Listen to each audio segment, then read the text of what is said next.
Eh bien, imaginez qu'il y ait eu une émeute d'extrême droite en Italie qui aurait fait plus de 100 policiers blessés. Pensez-vous que vous en auriez entendu parler? Je veux dire, la BBC, des médias comme la BBC décrivent même la première ministre italienne comme étant d'extrême droite. Ils se précipitent pour le faire. Pourtant, l'extrémisme d'extrême gauche est souvent minimisé, ignoré ou même pas qualifié ainsi. Dites-moi si vous en avez entendu parler. C'était une situation vraiment troublante à Turin. En Italie, où vous avez essentiellement vu des émeutes d'extrême gauche, vous avez vu ces émeutes anarchistes. Et plus de 100 policiers ont été blessés.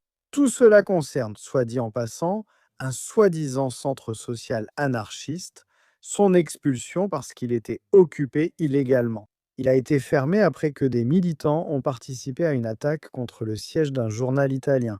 Vraiment charmant tout ça. Ici, clairement, vous pouvez voir des manifestations violentes après l'expulsion de ce centre social anarchiste. Le gouvernement doit maintenant accélérer un décret de sécurité parce que, comme je l'ai dit, plus de 100 policiers ont été blessés, dont un policier frappé avec un marteau. Par ces lâches masqués, toujours cachés, c'est pathétique, sans colonne vertébrale.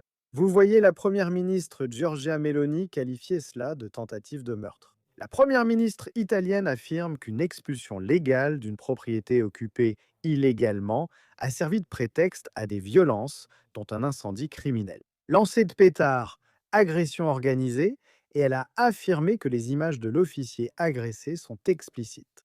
Ce ne sont pas des manifestants, mais des ennemis de l'État. Et ceux qui ont payé le prix, ce sont les policiers qui faisaient face à une véritable guérilla urbaine. Des journalistes ont également été attaqués. Le gouvernement italien agit et annonce des lois de sécurité plus strictes.